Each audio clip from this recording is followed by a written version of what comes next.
Yeah. Now, rolling down to Kenya, our PhD president, Dr. William Samoei Ruto, is a diplomatic disaster. You cannot spread war to an extent that you even want war with your next door neighbor. It is just not possible. It is something that we must put to an end. William Ruto insists that he's the most learned persona in Kenya and that he has a PhD and should not be advised. And this is about leadership of a country. Leadership is much more about listening, understanding, engaging, and solving issues of a nation while uniting your people at the same time. That is all. It's got nothing quotient to education. Now listen to what is happening.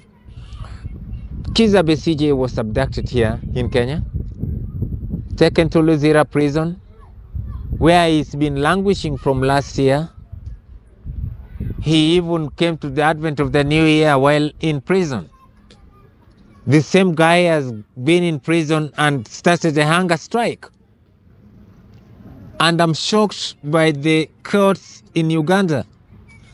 A whole learned judge declares that Kizza Besigye is unwell, appears unwell, frail, and can easily collapse in a court of law. And then you make a pronouncement that he should be taken back to prison, as if we do have medical, as if a prison is a medical institution. Luckily now, the son of Yoweri Kaguta Museveni, General Muhoozi, is in Kenya today. They're discussing the Congolese matters. In futile, because I do not believe anything good will come out of a discussion chaired by William Samoei Ruto as the chair of East African Community. Well, he's having also another bromance with Rwanda's Kagame. Leaders of M23 being supported by the East African governments. That's why even Tshisekedi could not vote for Raila Amolo Odinga at the AUC. Regardless of him being a personal friend of Raila, he had to put the interests of the Congolese forward and vote no to Raila. He chose the Djibouti candidate because it's all about politics. You put, as a leader, you put the interests of your country forward, not selfish interests of yourselves. So, moving forward, you'll understand that if anything will happen to Kizza Besigye today, then Kenya will have a long script to write in. What was our interest?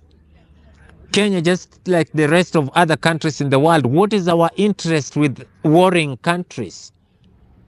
Kenya has decided under William Ruto's leadership to make lone decisions.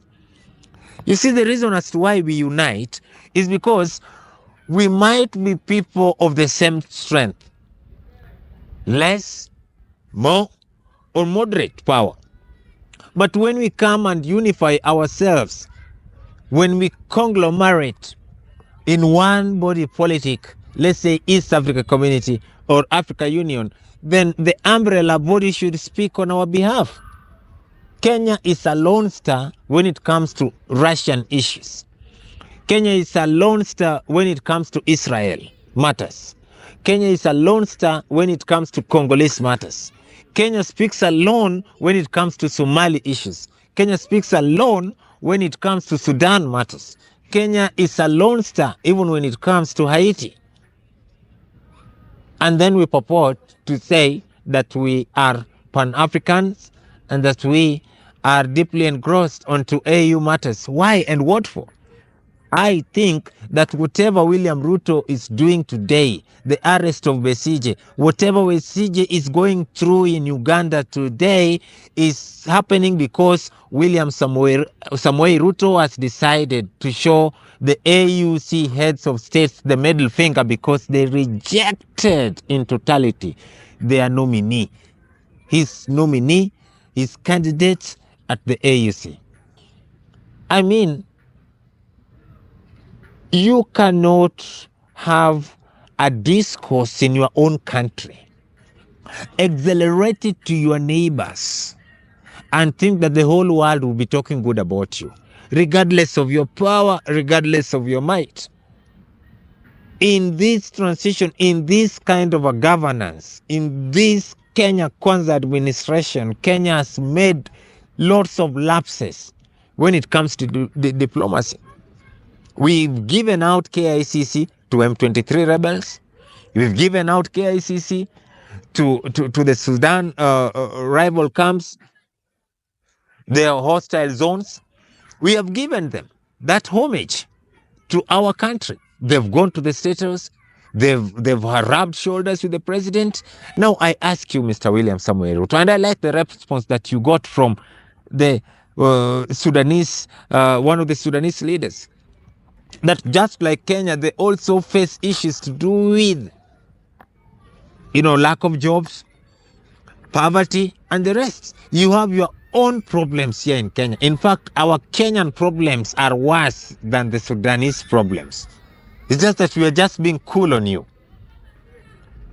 It's only in Kenya where we are being robbed day and night with the CS of Treasury, Mbadi saying that we are losing over 2 billion per day. And you are here moving around countries, purporting. Let's put it this way. If at all the Kenyan rebels or the Kenyan Gen Zs was to be hosted to re-energize themselves, let's say even in Congo or in Sudan, and they are told to come back to their country and reclaim their own sovereignty in their own country, I wonder what President William Ruto wanna do at that time. Because it can happen in Kenya as well. You are hosting rebels of other nations in our land. What if they decide to host the rebels of Kenya? In fact, I think if Sudan could open its doors to any Kenyan rebel, I think there would be no youth in this country by midnight today. There would be no youth in this country because no one is subscribing to Kasongo ideologies. No one completely. And we've had several issues. This is the president amongst the most corrupt presidents in the world. It is Ruto who appeared amongst the top 5. He's the only one who represented Africa in that list. He was at number 2. And that is the only point that William Ruto has ever failed in this life. Failing to achieve it, to make it into number 1's most corrupt leader in the world. And also failing at the AUC being the 2nd. With very few achievements, like building of Kiptum's house. That's the only achievement we've had so far. And the second achievement, the impeachment of Rigathi Gachagua. So we are moving in a situation where all the halts that made Kenya stand strong are being taken away. Even the policy laws that were enacted, those that were championed by Uhuru Kenyatta, are now being abrogated. We have the 70-30 rule in our republic here. The person who entrenched it now to become a policy is Uhuru Kenyatta, which states clearly that if out of 10 we want to employ 10 ambassadors, then obviously 7 must have been working in the Ministry of Foreign Affairs. Maybe 3 you can pick the other side. But William Ruto has come to accommodate all the political losers in our Foreign Affairs Department. Some are serving as envoys, some are ambassadors here and there. People who have got no charisma. They do not have the charm that is needed to work, to champion for your own country in international affairs. That is the reason as to why the best that we can have in our country are jobs to go and work in the Middle East as domestic workers. There is nothing important that is coming out. If in the 1960s, Tom Mboya could be able to take Kenyans to go and study abroad, such that we have the likes of Barack Hussein Obama, the father to Barack Obama, who became the US president, the likes of Wangari Maathai, Those were in the 60s. He managed to even employ them. Then someone is coming as the president in the 21st century, boasting of how he's holding a PhD. But the best he can do is to get Kenyans jobs that looks more like slavery in the Middle East. Going to do laundry, going there to do house chores. Jobs that do not have distinct working hours. Jobs that nobody can be proud of. And you expect Kenyan people, the moguls of intellect, to go and work in Saudi Arabia. And it is just not possible. So do not try to demon the dreams of the Ugandan people.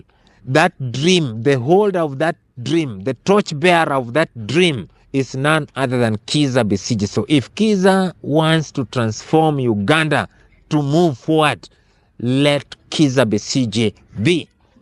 And to Muhoozi, we know that the war with Kizza Besigye is more of personal. We saw you, Muhoozi, trying to give a tweet about the case of Kizza Besigye. We know that the first lady of Uganda should have been Winnie Najiwe, who is now married to Kizza Besigye.